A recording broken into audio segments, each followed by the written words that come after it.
To all who come to this happy place, welcome. Please stand clear of the doors.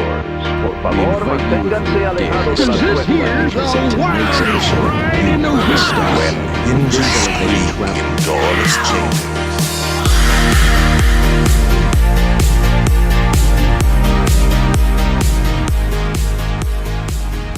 So today on Miles from Main Street, we are talking about some random stuff.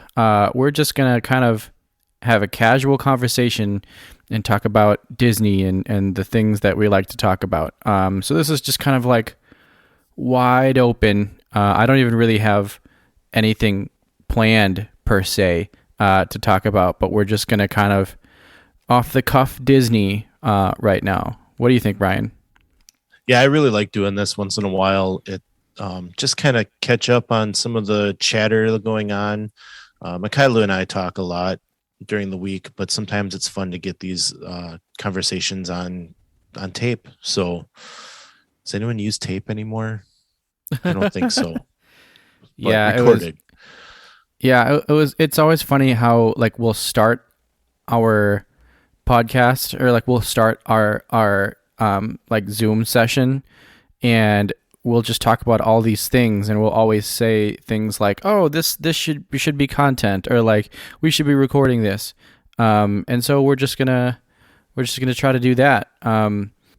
Yeah. So this week, I don't know if you guys have been out to the stores lately, but a new Disney collectible is out there, and we started buying them up. The Disney Store mini brands. My daughter has been into these mini brands forever. At least it seems that way.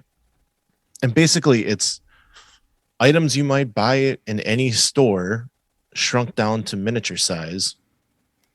And, you know, she plays with them. They're all toys, but they are collectibles too. So they've done Disney Store ones, which I think are really cool. And, you know, you get these tiny little, like if you're familiar with the animators dolls, that collection, like they're making these like little tiny things, like they're maybe an inch tall, box and all. So it's really cool to get these little things. We've got them set up in this shadow box that we have, and they're about $8 for 5 of them. And you know, you kind of just pick them up. It's one of those mystery bag things, so I'm looking to trade them if anyone's interested. I've got extras. But yeah, we got a Stitch with like surfing, and we've got some Star Wars ones, and you know, like I said, the animators dolls are in there, and there's also like the Barbie doll type of one with the princesses. Trying to think of what else. Oh, and they have these gold versions too, which we've got 2 of those. They're supposed to be like ultra rare, but we've already got 2 of them, which is pretty awesome. So we're having fun with that, collecting those. I always get excited when my wife wants to collect something Disney because she's not much of a collector. So I jump on it whenever she goes for something like that. Yeah, that's cool. I've also been seeing, I mean, this is not too much like that, but I've been seeing the 50th. It's those kind of like little wax. I forgot what they're called, like pop something. The pop figurines are you talking about? Yeah, like yeah. Funko Pop? Funko Pop, yeah. It's like Funko Okay. Pop, and it's got like a gold Mickey, and it's got the 50th castle. That actually looks pretty cool, and I think I might, if I can find that, I think I might pick that up because it looks pretty cool. I thought when you first started bringing that up, I thought you were going to go to those mystery boxes of the 50th statues, the Fab 50 yeah, statues. I've seen those, yeah. I really want to get those too. I think there's about 10 of them out right now, and they're $10 a piece, and they're mystery boxes. So yeah, probably go order a couple from Shop Disney now so that I can start that collection. Yeah, Just what I need. speaking of Shop Disney, I was on Shop Disney just a little bit ago because we were looking at the magic bands that we have, and we had that whole magic band debacle with the Castle Magic Band, and I was like, I wonder what they have out there now, and I was like, maybe they have that on Shop Disney, and I went on Shop Disney, and I noticed that like there's only, I want to say there were only like 6 Magic Bands on Shop Disney, and it got me thinking, like, do you think they're gonna drop the like Magic Bands, Magic Band Pros or whatever those are called pretty soon? Since they like it Plus. just doesn't seem, Magic Band Plus, they're not, it just doesn't seem like they're putting that many Magic Bands on Shop Disney right now, and it just might be because the supply is low, and they just don't have that many in, or they just haven't started making them. But that was kind of a thought that I had. Do you know, like offhand, when they had mentioned that those would be dropping? I don't recall. I want to say it was first half of the year. I mean, we're already into March, so it could be coming pretty quick.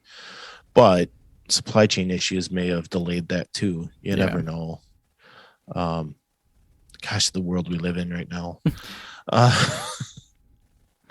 I know looking at pictures from people who are in the parks, I did get an update that they have more coffee mugs. There were almost no coffee mugs when I went to the parks, and like usually they have that giant wall just of coffee mugs, both in the World of Disney and at Magic Kingdom. Though, like you couldn't find a coffee mug. It was pretty crazy. But now I guess they have them back. It looks like a little selection of coffee mugs, but like I mean they have them and they're there. So that's exciting. But yeah, it's kind of crazy what we're living in right now and how hard it is to just get product. And of course Disney's not. I mean, Disney's going to feel that as well with as much product as they take in. So, yeah. Speaking of product, though, did you see the Flower and Garden merchandise? I have a little bit, and I like most of it. And I was talking, and this is something I've kind of mentioned on the podcast before, but also have kind of changed my tune a little bit on it. But for stuff like that, that's very much like branded for like a year and like a special time that you're going to the park. I feel like it would mean more if I was like there during it. And I've said that before, where it's like if I'm in the park and I buy something, that something means a little more. But I'm kind of changing my tune on that a little bit based on my last trip, where like I wanted certain things and I couldn't get those things. And now at this point, it's like, if I really like something, like I'm going to buy it somehow. But for stuff like that, like I really liked them. And like both Kristen and I were looking at them, and she liked them a little bit more than I did, but we both kind of thought like it would make more sense like if we were there for it. And so we really want to. She is really liking everything that she's seeing about Flower and Garden. And I've gone a couple times during Flower and Garden. And I mean, I don't know, maybe I'm just not a flower guy. But I mean, it was never like, I was never stopping and looking at like all these things.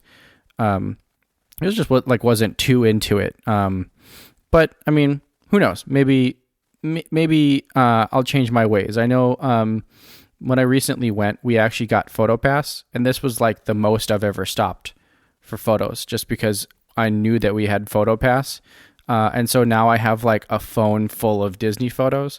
And that's completely different than how I've usually vacationed, because I've just like not really thought about getting photos and stuff like that. I've just thought about like running through the park and trying to get to what I'm doing. So, I mean, maybe as you get older, your priorities change when you're at the parks. But I mean, I think I'm, for the most part, going to be running through the parks most of the time, trying to find what I'm going to be doing next. I don't think that's ever going to change.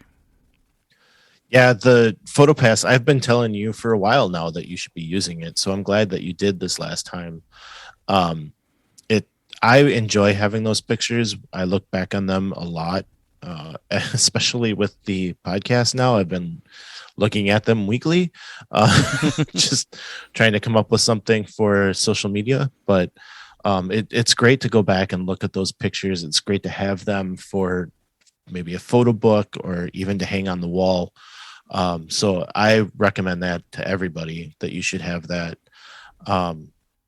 Yeah, they've also got, have you heard about this capture your moment or capture your memories? I can't remember the exact naming of it. But for, I think it's $79, they'll give you a 20-minute photo session within the park, and you kind of get to drive, say, hey, I want to do this. You pick your park, and they'll meet you in the park, and then they'll tell you like some good spots to have pictures taken, or you can pick different spots to have those pictures taken. So that's something I think I'm going to do next time.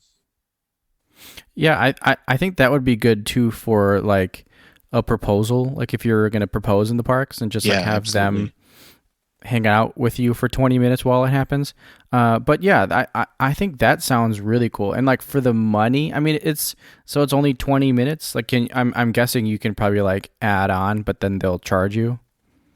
Yeah, I haven't looked at it too closely, but you kind of, when you book it, you can kind of tell them like what your plan is, I guess. Like, I mean, 20 minutes can be quite a long time too if you don't have enough of a plan. Yeah. So it's not like you have to wardrobe change or anything like that. Like you're just going to be in the park. You can walk to a couple different places, and get a few pictures done. So I think it's a great idea. Yeah, that actually sounds awesome. And when it comes to like these Photopass people in the parks, I've noticed that I mean, not to be mean or anything, but some of them are better than others.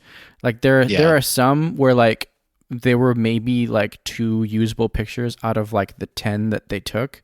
Because they'll just sit there and they'll just click away. They'll just kind of like, which is cool because they're capturing the moment and like they'll capture certain things. There were certain pictures that I got that were blurry that like had they not been blurry, they would have been amazing pictures. Just like with them trying to capture what's happening. But that's the thing is that like, I mean, the pictures were a little blurry sometimes and they weren't always like the greatest, but they're there and they're taking pictures and they're really trying to capture that moment. But that is something that I kind of noticed was sometimes when you're going through all those pictures, because there's a lot like at the end of your stay, if you use Photopass, like you're gonna have, and if you've been utilizing it, you're gonna have a lot of pictures. But I did notice that there were quite a few actually that weren't too usable. So I mean, I guess it's just kind of like hit or miss with your Photopass people. And I don't know if it's like a time of day that works best, mainly because like our trip was kind of gray pretty much the entire time, just because it was like overcast and cold.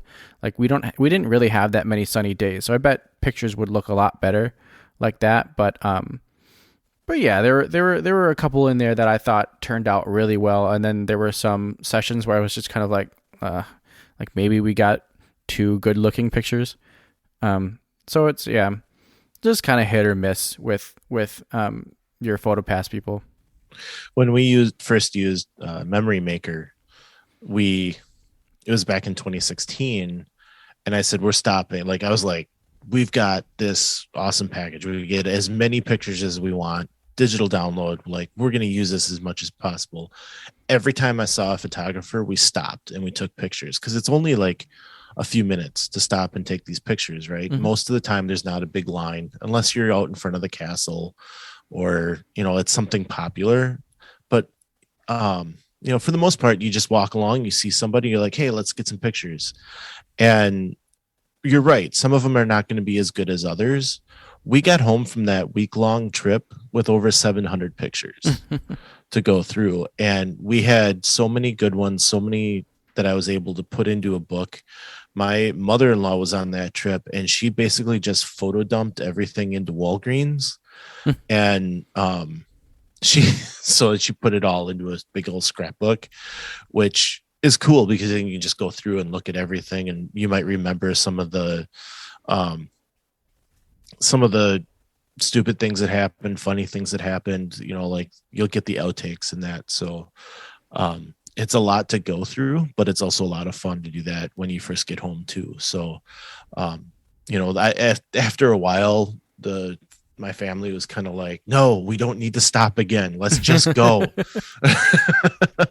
Yeah, that's how I always was with my mom, because my mom just must know the value of stopping and taking pictures. But yeah, she would always be stopping us and being like, oh, let's take a picture here. And like, there were a couple times, and I feel bad because there were a couple times like I'd get frustrated and be like, no, we're going to Everest. And like, but yeah, that's now, I mean, I'm getting older. I'm valuing different things more. So it was nice to be able to have these pictures and have areas where people would just take your picture and then it shows up and it looks pretty decently professional. And I also noticed that like they're kind of sprinkled everywhere, even at like certain resorts. Like we saw some Photopass people at the Grand Floridian just like hanging out. Like there were actually a couple of spots at the Grand Floridian where they had Photopass people. But yeah, like and anytime you see one just wandering around, like ask. Because most likely they'll stop and take your picture, or they're there for a reason. There was one that was hanging out right outside the front of the park at Magic Kingdom, and we were probably like one of the last groups to leave Magic Kingdom, and he was just chilling there, and it was like probably like around 1 a.m. and we were like, oh, is this guy taking pictures right now? And like, we just kind of like asked him like, are you taking pictures? And he was like, oh yeah. Like, and he was there to take pictures, and he was just hanging out waiting for people to come out. So yeah, anytime you see one, just go for it. Because most likely they'll be able to take your picture. The worst thing that can happen is they're walking out of the park, or they're walking into the area that they have to walk out of, and they say no. But Right, most likely you'll be able to find another one somewhere anyways. Yeah, exactly. I love that you're saying that they have photographers at the hotels. Like, I have not seen that before. Mm-hmm. And, when we were there in 2019, we were having trouble finding photographers. And, they have it in the app. Like, you can go and look at where people are going to be. But that year, like, we could not find them. I don't know if we were hitting the schedule badly, that we just were in the wrong spot at the wrong time. But it was a little disheartening. We did not come back with as many pictures as we had hoped for. And we were just discouraged by it. And I had been hearing that things weren't going well in that department. And that was 2019. But now, like, I don't know if this is a big moneymaker for them. And they're like, we need to get people out there, but we saw them all over the place when we were there. You're telling me you're finding them everywhere, and I've been hearing that from people, like they're not having trouble finding photographers, which is wonderful, because it's a wonderful service that they're providing for these pictures. Yeah, and it's funny. I have a friend who was a Photopass photographer, and he quit, and it sounded like he was just kind of frustrated either with hours or pay or something like that. I remember him mentioning that like they were getting rid of a whole bunch of them, and that was around like 2018, 2019. And so that would make sense, that if you weren't seeing them as much and he was getting frustrated with hours, then that would make a lot of sense. But yeah, I have to say, like I was kind of seeing them everywhere. So it seems like they're making more of a conscious effort to either bring that back or kind of beef that up. And what makes me happy is that, I mean, this may be a moneymaker, because like adding $200 onto your trip just so that a bunch of people in the parks can take photos of you, that's not chump change. Like, that's like you're adding $200 onto your trip. However, Disney could have easily just said, oh, like, we have enough in the parks already. Like, we don't have to add more. Like, people are still buying this service. Like, we're fine. But that makes me a little happier, because they are kind of taking our park going experience into account with this. They're They could have easily just said, like, it's fine the way it is. Let's not change it. Like, they had already scaled back a little bit on it. But the fact that they did kind of beef it up, and they were saying, oh, people are coming back to the parks, like, we should probably beef this up a little bit. That makes me happy, and that kind of makes me feel like they aren't just hiking prices and taking away food servings and stuff like that. They are taking the guest into account with a lot of the things that they're doing. So that makes me happy. Well, and it sounds like as they've been reopening the park and kind of getting things back to the way it was, they've really been listening to the satisfaction surveys. You look at the cavalcades, they've kept those. They've said they're going to keep them. And now with the Festival of Fantasy Parade returning, they're actually doing it twice a day, which I think is a direct result of those satisfaction surveys. They're being told that people want to see this stuff, so they're going to do the parade twice. Why not? It'll be interesting to see what it does to the park, what it does to the crowds around the parade. It's been kind of nice with these cavalcades that you don't have to line up at a certain time. You can just kind of jump into the route when you see one coming along and enjoy it, and then move on with your day. And I think that's a big plus. So I think, maybe they were getting feedback that said, we need more photographers. Mm-hmm. And so we started getting more photographers. But I think they've really been in tune to that and trying to find out, what are people going to come here for? Because, parks money is a big part of their business plan. So I think before Disney Plus, they were the money driver. They were the one. The parks is the one that kept the company going, even though the video and all that was kind of important. It wasn't the main driver. It fed the parks. Yeah, for sure. And that's what I've always heard, is that, like, the parks is like one of the biggest money makers for the Disney company. So yeah, it's good. And kind of hearing all of the negatives from Chapek and everything, and how everybody kind of puts him down. I mean, it's possible this wasn't even a Chapek thing, but that's always good to see, and it's good to hear that they are really listening to the people who go to the parks. And so, yeah, Chapek does get kind of like a lot of heat for stuff. But I don't know. I feel like it's gotten to the point now where, I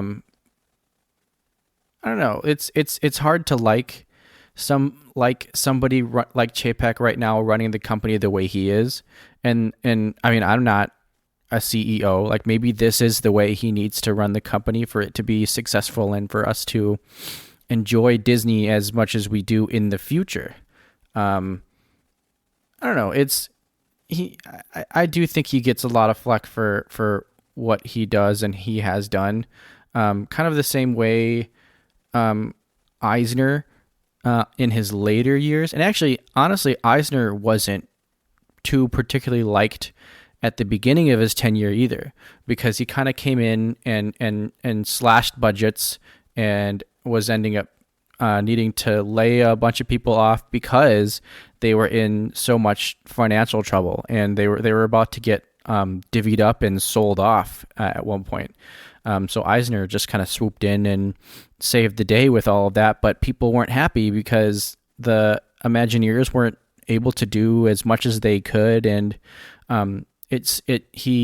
when he first started, Parks wasn't really kind of like on his radar. I remember watching something about how when he first got taken to Imagineering, like, his driver got lost because that's how little they went to Imagineering.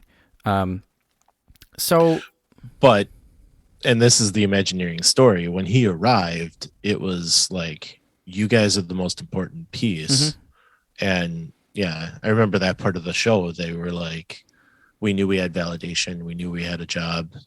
And I think that's important. I think where a lot of this Chapek stuff is coming from may have been from Iger and the way he walked out, but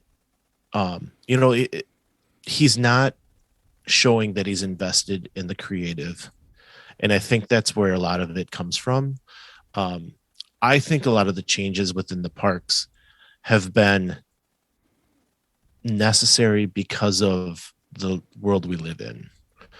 The price hikes suck. I'll tell you that right now. But what in your life right now has not had a price hike? Mm-hmm. I mean, God, I just went to the gas station, filled up my truck, and it was $65. Mm-hmm. Like that's a hard pill to swallow. And that was when it was $3.20 a gallon. Now it's up to $3.60. It's like, yeah. I don't want to have to go there again. And I know I do. I have to do that this weekend, but it's hard for me to sit there and say it's all Chapek's fault. He definitely, being CEO, has a responsibility there, but I'm not willing to condemn him yet. I think it's a little early. I think that the environment that we're in sucks, and I think that Disney is doing things right as much as people are complaining that things are being done wrong. And I think that we like when you were at the park, you messaged me, you're like, Disney is bleeping amazing. And it's like, you're right. Like, you still have that magic. You still have that attraction that has us sitting here weekly talking about a podcast or on our podcast. You still have that. And while, some of these things suck and social media wants to blow up about it, I think there's still enough things that they're doing right and still enough things that are happening there that we all need to just settle down a little bit. Yeah, I totally agree. And it was kind of hard, and maybe this also goes to the episode that we just had, where Faraway fans, like, there weren't too many times where I was like, oh, this is kind of less magical, I think, or stuff like that, because it's just like we look at everything differently, and we don't really come across those things too often, whereas people who live right next to the parks are able to go in all the time, and maybe they will come across something that's different, that's a little less magical. But I can't even think of anything right now that I kind of saw and was like, oh, that's less magical. And so it's kind of like few and far between still. But that's the thing, is that these local fans, anytime they come across something like that, it's like the end of the world, especially for certain podcasters and certain YouTubers. But yeah, I feel like the magic is still there. Like I still want to go back. I'm trying to plan another trip in October, hopefully, because we want to go see Halloween, because I've never been there for Halloween. And so I think I'm more or less happy with what's going on. And yeah, I don't have too many complaints. And again, that might be a Faraway fan thing. We're just not there enough to have these, like, all these complaints about stuff. So, well, and I have a friend that's an annual pass holder that I don't know that she's been back since she got upset with the Genie Plus system. And, so I can understand that, like, things are changing and you're experiencing something negative, and I can definitely see why you would get upset and maybe walk away for a while. As we've talked about plenty, I think is, we have a different perspective and we're pretty happy so far. So do you remember what it was that she was frustrated about in Genie Plus? She was in line at Flight of Passage, and she was told a 90-minute wait, and it turned into 3 hours. And in the process of that, and I don't know what the delay was completely for, because that seems like a long delay, maybe something with the ride shut down. I don't know. Mm-hmm. But while she was in line, she noticed them bringing the lightning lane, which that's a paid lightning lane. They were bringing those people through at a much higher rate than the standby line. So she, you know, understandably that can get frustrating. So that was the main complaint. I don't know if there was more to that. Yeah, and I understand that. And again, and that can be something where it's like, I don't think, I mean, other than at one point in my trip, did I have a ride break down and I was in line for it. And it was actually like we did it ourselves because we knew that Test Track was down and we got in line anyways because we were like, okay, like it's like this is the beginning of the day. Hopefully they'll figure it out pretty quick. And they did. So it didn't completely ruin our trip. But that's the thing is that if you're going so often, stuff like that might happen. And that right. might have been a perfect storm for like they were in line. It ended up being 3 hours and they kept seeing the lightning lane people fly by. So yeah, I get that. And it would suck. And it's funny. It's the way that we think of our vacations is like hopefully something like that doesn't happen because there's just so much that we want to get done. Right. I've honestly been pretty lucky and pretty smart with the way of like avoiding stuff like that. I think the only other time I can think of recently is Slinky Dog Dash went down because it rained a little bit at one point.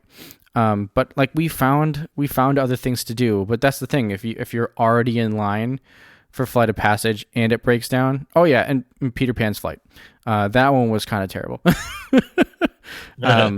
But yeah, if you're already in line and there's not much else you can do, I mean that's not great. So yeah, I mean,